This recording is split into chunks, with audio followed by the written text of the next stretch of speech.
تو نماز انسان کے نا کا شیڈول بنا دیتی ہے. ہم نے جتنے بڑے لوگوں کو دیکھا ہے وہ کیا کر رہے ہوتے ہیں, وہ اپنے ٹائمنگ کیسے فکس کرتے ہیں. کافر کیسے کرتا ہے, 8 بجے یہ کرنا ہے, 9 بجے یہ, 10 بجے یہ, شام 4 بجے یہ. نمازی کیا کرتا ہے, فجر کے بعد کی یہ روٹین, فجر سے پہلے کی یہ روٹین, ظہر کے بعد کی, بولو نا یار, یہ روٹین, عصر کے بعد کی یہ روٹین, عصر سے پہلے کی یہ روٹین, مغرب کے بعد کی. اور یہ جو نمازوں کے ٹائم ہے نا, کمال کی بات پتہ ہے کیا ہے, یہ نیچرل ہے, گھڑی نیچرل نہیں ہے. نہیں آئی بات. سورج جب نکلتا اور غروب ہوتا ہے نا تو فطری طور پر انسان کی باڈی کے اندر تبدیلیاں آ رہی ہوتی ہیں, فطری طور پر. تو اسلام چونکہ دین فطرت ہے نا, تو اس نے اوقات بھی کیسے رکھے ہیں, نیچر کے حساب سے رکھے ہیں. تو نمازوں کے حساب سے اپنے آپ کو فٹ کرو گے, زیادہ سکون رہے گا, کیونکہ دن کی روشنی میں انسان کا مزاج الگ طریقے سے کام کر رہا ہوتا ہے, رات کے اندھیرے میں الگ طریقے سے ہوتا ہے. تو اللہ نے کیا فرمایا کہ الا المصلین الذین هم علی صلاتهم دائمون, یہ لوگ نمازوں میں پابندی کرتے ہیں. تو آج سے عزم کرو کسی قیمت پہ بھی نماز انشاءاللہ ضائع نہیں کریں گے. اور سب سے زیادہ سکون اللہ نے فجر کی نماز میں رکھا ہے. تھوڑی سی ٹینشن ہے بھائی, اٹھا لو, لیکن پڑھ کے جب سلام پھیرو گے نا آپ کو لگے گا یار آج تو ہٹو بچو ہو گیا ہے. ہمارے ایک دوست تھے, نمازی تھے لیکن اڑاتے بھی بہت تھے نماز, ہے نا. اب وہ بہت پرانی بات ہے, 15-20 سال پرانی بات, بالکل ینگ تھے, تو نائٹ فال بھی ہو جاتا ہے جوان آدمی کو. ایک دن کیا ہوا, میں نے ان کو بولا بھائی آپ کو سفر میں, حضر میں, کہیں بھی یہ ہونا, آپ نے غسل کر کے نماز پڑھنی ہے. وہ جاب کرتے تھے کسی کمپنی میں, انہوں نے کہا یار ادھر میں رات کو سوؤں اور نائٹ فال ہو جائے, کون غسل کرے گا, کیا ہے بھائی, بڑی ٹینشن ہے یار. میں نے کہا یہ عزم کر لو کچھ بھی ہو آپ نے غسل کر کے نماز بولو پڑھنی, کچھ بھی ہو جائے. پانی کا انتظام کیسے کرنا یہ آپ کا ہیڈک ہے, کرنا ہے. تو اللہ انہیں جزائے خیر دے, انہوں نے ہماری وصیت پر عمل کیا. ایک دن پھر انہوں نے ہمیں بتایا کہ سردیاں تھیں, غسل فرض ہو گیا, صبح پریشان ہوں, کہاں سے پانی لے کر آیا, کہیں جنگل منگل میں ہو گیا, کوئی پروجیکٹ ہوتا ہے نا, پانی لایا, اور پھر کس طریقے سے میں نے بڑی ٹینشن میں سردی میں غسل کیا. کہتے ہیں خدا کی قسم اس کے بعد جو نماز پڑھی ہے, ان کے الفاظ ہیں, اتنا لطف اور اتنا مزہ آیا کہ اب میں آگے کہہ رہا ہوں ہٹو بچوں ہو گیا. یہ ہٹو بچوں ان کے نہیں تھے, یہ میرے الفاظ. اتنا مزہ آیا. تو انسان ٹینشن اٹھا کے جو کام کرتا ہے, لطف اور مزہ بولو اسی میں ہے. چھٹی والے دن جب مزہ آتا ہے جب ورکنگ ڈیز کے بعد چھٹی آئے. روزانہ ہی اگر چھٹیاں ہوں تو مزہ آئے گا. ابے دیکھو سنڈے کو لوگوں کی چھٹی ہوتی ہے, ہم لوگ مدرسے میں تو جمعے کو ہوتی ہے. سنڈے کی چھٹی کا مزہ جب ہے جب منڈے کی چھٹی نہ ہو, اور ٹیوزڈے کی بھی نہ ہو, وینسڈے کی بھی نہ ہو, تھرسڈے کی بھی نہ ہو, فرائیڈے کی بھی نہ ہو, تب جا کے سنڈے کی چھٹی کا مزہ آتا ہے. لیکن اگر ہر دن سنڈے ہے تو پھر کوئی بھی دن سنڈے نہیں ہے. نہیں آئی نا, یہی تو مسئلہ ہے. تو کچھ کرنے کے بعد جب چھٹی ہوتی ہے تو مزہ ہوتا ہے. چھٹی چل رہی ہے پاگل ہو جائے گا آدمی. ہمیں یاد ہے پورے سال میں نا مدرسے میں ہماری 2 مہینے کی چھٹیاں ہوتی تھیں, اب بھی 2 مہینے کی ہوتی ہیں, لیکن طالب علمی کے دور میں تو بہت ٹف لائف تھی ہماری. پورا ہفتہ مدرسے میں رہنا پڑتا تھا ہمیں. ہم لوگ جمعرات کو عصر کی نماز کے بعد نکلتے تھے, چھٹی ہوتی تھی جمعرات کو, عصر کے بعد 1.5 سے 2 گھنٹے میں گھر پہنچے, رات ہو گئی, 1 ہفتے بعد پہنچے, اور اگلے دن عصر ہم نے مدرسے میں پڑھنی ہوتی تھی, تو چند گھنٹے کی چھٹی. یہ روٹین جب پورے سال ہوگی تو جب 2 مہینے کی چھٹیاں آنے والی ہوں گی تو خوشی سے کیا عالم ہوگا, کیا عالم ہوگا نا خوشی سے. تو ایسی خوشی ہوتی تھی یار ابھی 2 مہینے تک بالکل ہی ویلے ہونے والے ہم. اتنی خوشی ہوتی تھی کہ 1 مہینہ پہلے سے خوشی میں نیند اڑ جاتی تھی کہ چھٹی آنے والی ہے. لیکن اس روٹین کے بعد,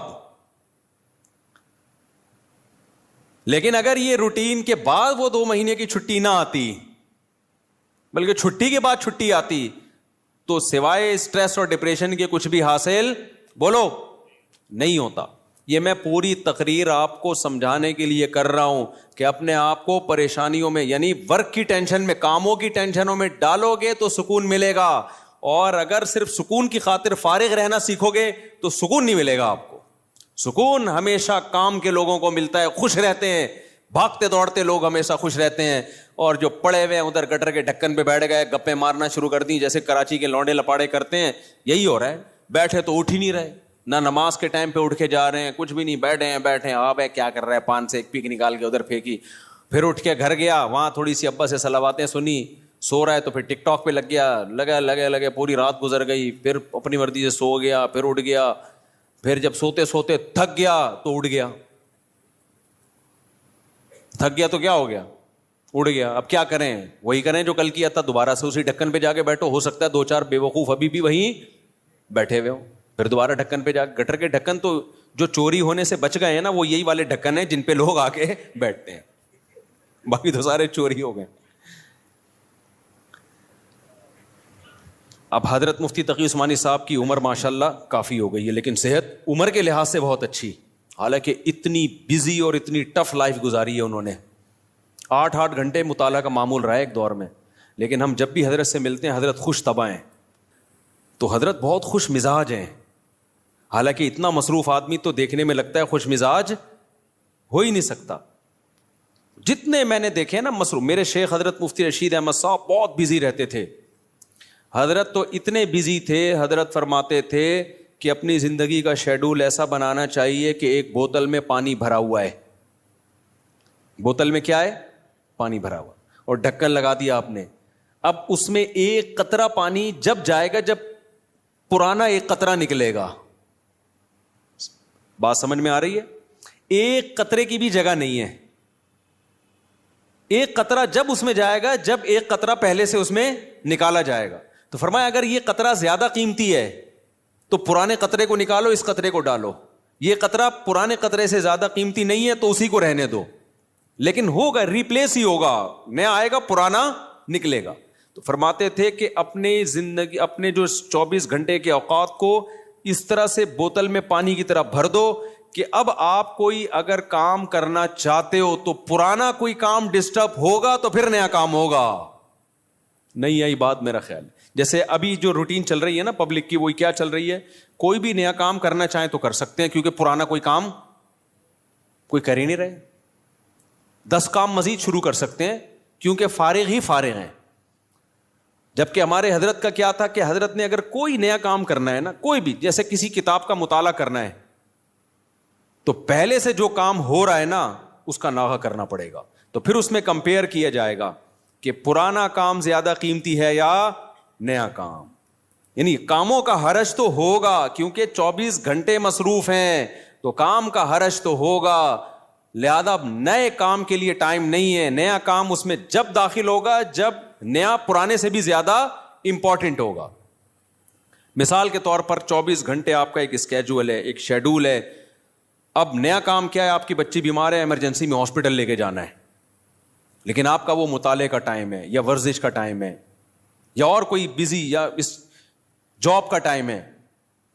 تو اب آپ کیا کرو گے بھائی, نقصان تو ہوگا, آفس کا ناغہ تو ہوگا, لیکن اب یہ کام ان تمام کاموں سے زیادہ اہم. بچی کی جان تو بچانی ہے نا, یا اپنی جان ہو یا بچی کی جان ہو. تو اس طرح سے ہونا چاہیے. آپ کہہ سکتے ہیں لو بھائی یہ تو زندگی کا مزہ ہی کرکرا ہو جائے گا, 24 گھنٹے اپنے آپ کو ایسا بزی بنا کے رکھو, یہ تو انسان نہیں, یہ تو گدھا ہو گیا نا. میں سمجھا پا رہا ہوں اپنی بات جو میں بیان کر رہا ہوں؟ مجھے لگ رہا ہے آپ کے چہروں سے ایسا لگ رہا ہے کہ شاید میں سمجھا نہیں پا رہا. بھائی آپ کہیں گے کہ ہمیں اپنے آپ کو خوش رہنے کے لیے, شریعت پہ چلنے کے لیے 24 گھنٹے ہمیں اپنے آپ کو کیا رکھنا ہے, بزی رکھنا ہے. تو یہ تو انسان نہیں, یہ کیا ہو گیا بھائی, گدھا. تو گٹر کا ڈھکن کہاں گیا اس میں, تو زندگی کے مزہ ہی کرکرے ہو گئے. تو دیکھو 24 گھنٹے بزی رکھنے کا مطلب یہ نہیں ہے کہ مطالعے میں, پڑھائی میں اور ہر وقت ایسے کاموں میں جس سے تھکاوٹ ہی ہو, بلکہ اس میں تفریح بھی, وہ بھی ضروری کاموں میں داخل ہے.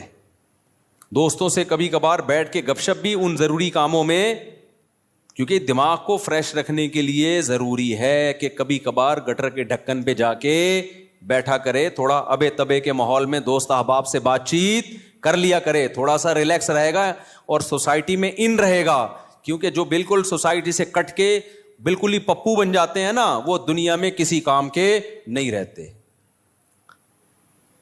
وہ کسی کام کے نہیں رہتے دنیا میں. لیکن اس کا ایک ٹائم ہو,